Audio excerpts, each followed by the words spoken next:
Welcome back. We are with Pat McEvoy of the Verona Fire Department. Pat, thank you for coming in.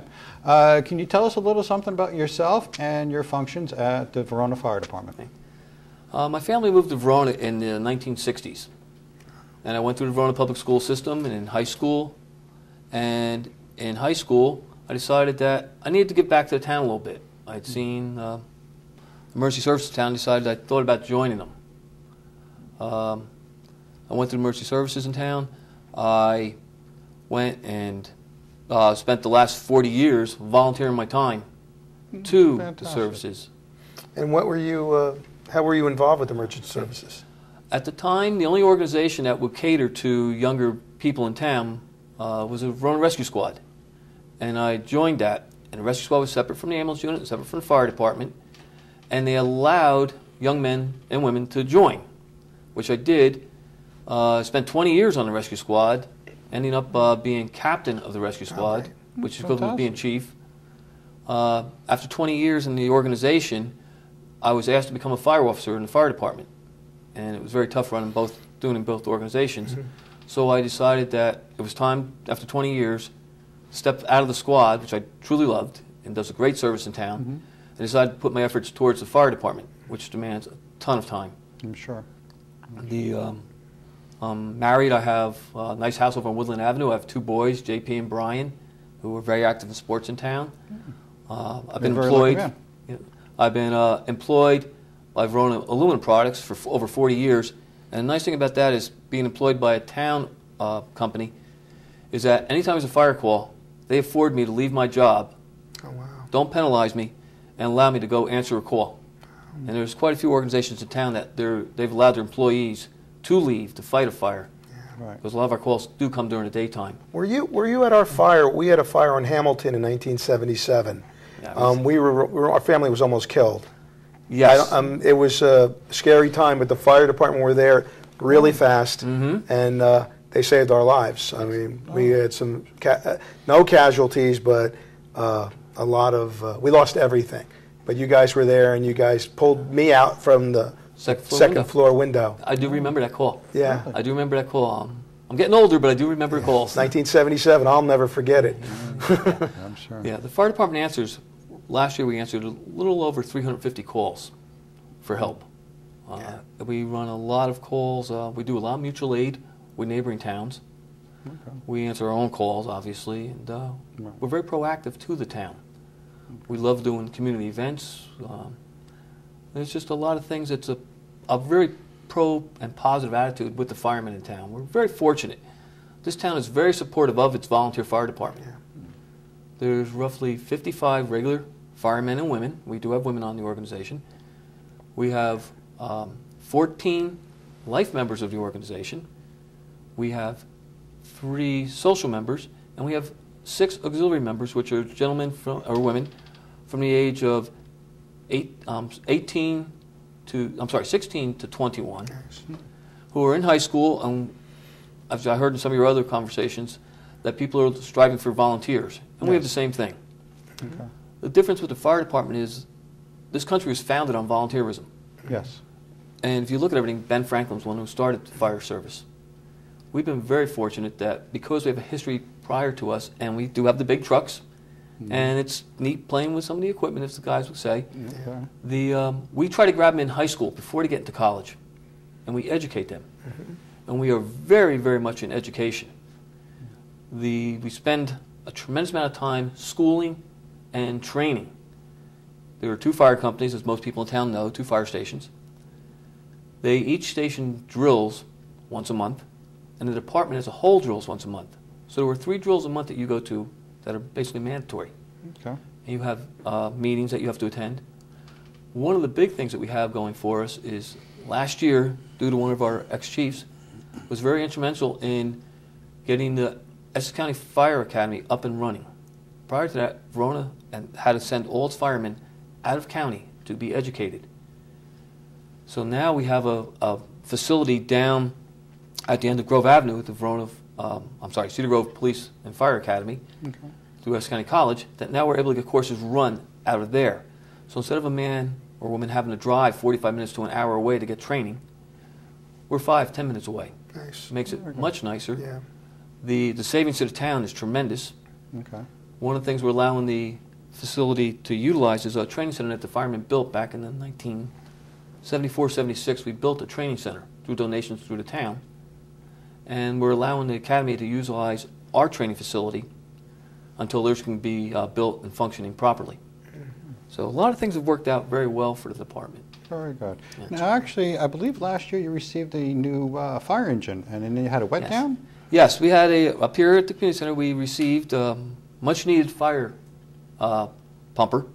The old one had outlived its usefulness. It had Right. come apart. Guys spent thousands of hours researching. What people don't realize is not just the horn blows or the radios go off and the guys go to the fire scene. There's a lot of behind the scenes education and training that has to be done with it. And what they did is they went over fire calls for the last 10 years and figured out what were the actual needs of Verona and what do we proceed going forward in Verona. What will Verona need to meet its future needs in the fire service? And they really did a fantastic job. And the proof of the pudding was 10 days after we put it into service, we had the fire on Morningside on Memorial Day. Oh, right. Right. And the truck performed flawlessly. We've been very, very happy with it. Very, very good. Glad to hear it. As That was probably great. Joe could attest here, is when you're in time of need and the fire is going on, you need the best Well, you don't have equipment. much time. I mean, it Right. was, we had a TV blow up downstairs, and within, it must have been minutes, because I didn't go one way or the other. I went the wrong way. I was caught within minutes in the worst smelling mix of materials, and it was a nightmare. And if I didn't have one thing's really important, as you could say, everybody should have a plan. We had a plan. It was always ingrained to get out onto the roof area so someone can see you if you pass out or whatever, and rope ladders. It's always, you could What happens, on that. one of the best protections you can have for your family is working smoke detectors. And if they're over a shelf period of 7 years, please replace them. Yes. They're past their shelf life. You replace advice. everything else. They're minor insurance for you. Property can be replaced. Lives cannot be. Yeah. Very well put. We are proactive to that. When you're mentioning that in education, one of the things that we're working on for the future is, I've been in contact with, remember the meteorologist, Dr. Frank Field? I've been in contact with him, and he has a program going throughout the state now to educate our junior high It's a great idea. students. Yes. Great idea. If you notice that on Fire Prevention Week, the fire department goes to all the grammar schools, all the preschools. The high school students are taught before they go to college of fire prevention, but we seem to miss that middle gap. Yeah. So what we're looking is to put up some sort of program with Dr. Frank Field, who's very proponent for it, to educate. I've already been in contact with the principal of the junior high, and they all seem to be very receptive to it. Yeah. So we're trying to get together a program to educate our children. The biggest fear I have as being fire chief, and I've been to a few of them over the years, some in this town, some out of towns, is when you have to remove someone who did not make it. Oh, yeah. That must be very, very is- difficult. It is very difficult. The other thing that it's hard to do with our training of our firemen, and become a fireman, you have to spend over 160 hours worth of training. You are trained the same way as our career firefighters are. It's the exact same course. The officers take the exact same course as the chiefs in New York City. Everyone takes the same courses. So there's a constant continuality when you go to another town. Everyone's on the same page. Right. But the hardest thing to do is to teach someone to crawl into something that fire is glorified in movies. A true fire, as you can attest, is dark, smelly. It You was can't- horrible. you lose It's horrible. all. You can't You lose see. all. Your eyes stay open just enough time to where they don't. The other point I would like to make for everybody, if they would, is if by chance there is a fire, please, once you get out, stay out. Stay out. Stay out. There are more people killed going back, thinking that someone may be in the building, thinking they're going to save the pet. Yeah. I'd much rather you be on a neighbor's front porch, on a tree somewhere, Yeah. away from the area, so we can ask you the questions. We have the equipment, we have the cameras, we have the equipment to save lives if there's a chance And the to save training. them. We just wish that no one would go back in for something that is so trivial as a piece of personal object or a pet. Yeah. Yes, I know, I have pets and I have things like that, but the other end is much, much more catastrophic to a family. So, absolutely. Yeah, I've had the misfortune of having two of my relatives die in fires. Yeah. Wow. It's Yeah. yeah. And both times there was no saving them. I'm sorry to hear that. Yeah, well, no, it happens, and it's one of the reasons why I stayed on the fire department. I feel if I can make a difference to somebody else. And it's a calling. Most people the members that we get into the department, they stay for a long time. We have a lot of brothers on the fire department together. We have a lot of sons and father teams. We have a lot of we have a father and daughter team. Yeah. So, and once you join, when they're saying family, and I was listening to the family night, the tightest family in the world, in my opinion, is the fire service. Yeah. Because you experience things with people you will never, ever experience with anybody else. You will not experience it with your wife or anybody else.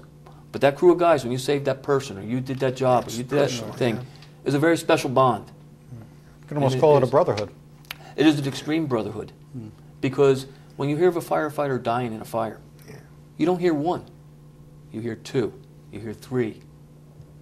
Because, first of all, you don't leave him. Yeah.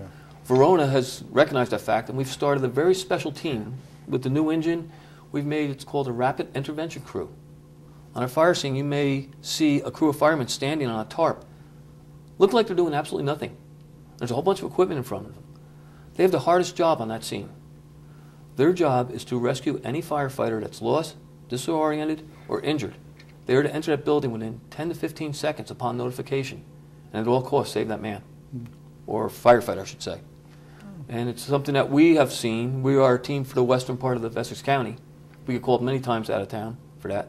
Thank God we haven't had to put it to use, but we practice very heavily on it. And you'll see where sometimes it looks like guys are standing around doing nothing, but they actually have a very important purpose. And the other thing you'll see at a fire scene is you really see firemen run. And it looks like they don't care. They really do.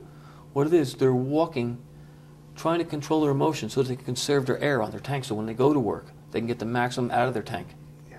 Everyone thinks they don't care, and they really do care. It's just they're trained to move with a purpose, but don't waste time. Don't get too emotional. It's very, very hard not to control your emotions. I bet.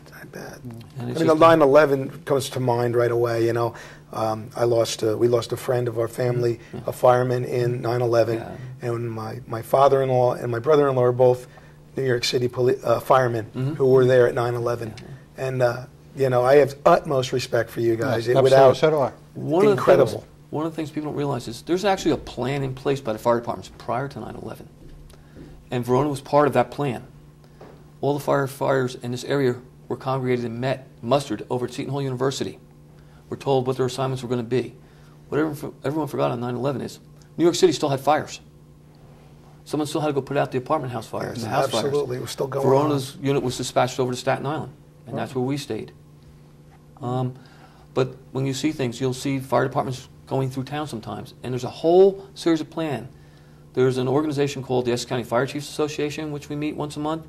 There's an organization called the West Essex Fire Officers Association, which we meet once a month. And we discuss who has issues, who has concerns, where's the next big hang-up we may have, where do we need to address an issue, or watch out for this. And it's a very precise plan, and we follow it, and it works very, very well. We are very fortunate in this area. I got to say that you definitely highlighted the fact of volunteering and the rewards that you get out of it. I think that's a very good thing. You know, it is a calling, and there is a true self-indulgence to it. You know, it's a great thing. Well, the other thing I have to say too, in this town, one of the reasons I loved and I wanted to stay in this town and raise my family in this town, was everybody puts a little piece of the pie. My wife's a Sunday school teacher. I'm not the best person at going to church. I'll be the first to admit it. And Father Michael will be mad at me for it, but I'm sorry. But in the firehouse, everyone says, somewhere along the line, thank God. One of the chaplains in the fire service said, there's no atheist in a fire station. And I truly believe that. The other thing I look at is when my children are in sporting events and a call goes off and the people who are around me understand that I'm leaving and I may not get back to take my child home, or I'll miss that home run, or I miss that soccer goal.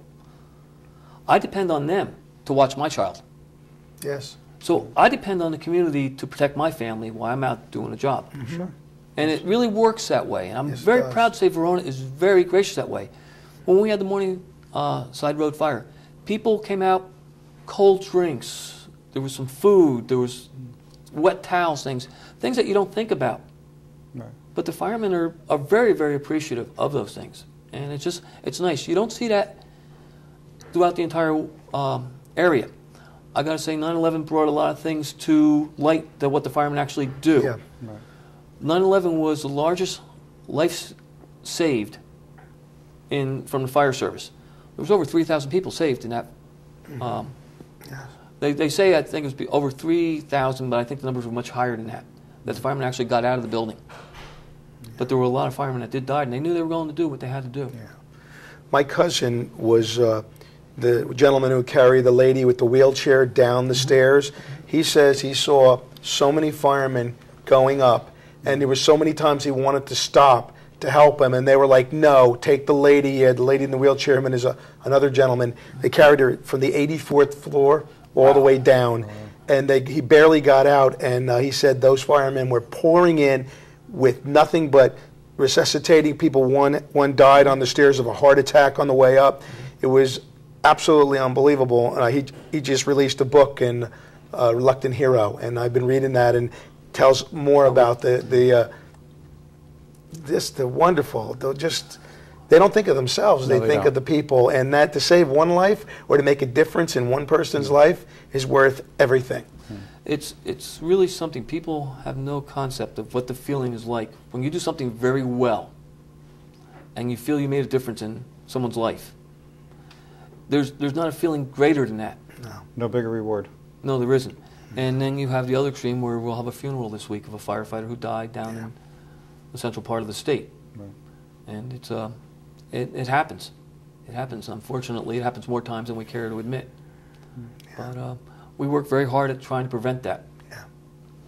Well, I really do appreciate your time coming by, Pat. It was very informative. And can you tell us a little information in regards to how to join the Verona Fire Department or the EMS? Okay. The Verona town has a very nice website, and it's very easy to navigate through. And in it is the fire department's website. Fire department does have a website. If I announce what it is, I don't know if I remember, but it's www.veronafire.org, if I remember correctly. If I'm wrong on that, you go on the Verona town website, and there's a listing there for the Verona Fire Department. In our website, again, our members volunteer. We have some members who are very good at putting websites together. There's facts about the fire department. There's a way how to join us, and it tells you all the steps. One of the things I will tell you is that we are selective. We want everyone has value. We do a federal check on you to make sure. We do ask for a physical, and the biggest thing is your time. There's a lot of time involved. I invest roughly $5,000 in before you even fight a fire for me. And I'm not so quick to do that for people who are thinking it's just get on the truck and ride and I'm going to do what I feel like doing. Right. It's a very structured and organized setup. The squad, I know they're looking for people all the time. I'll put a plug from them because I was a life member of that organization. Please do. They have an organization. If you call my office, I'll get you the information you need. It's 973-857-1078. And or you can go to the town hall and ask one of the girls. They'll put a note in my mailbox.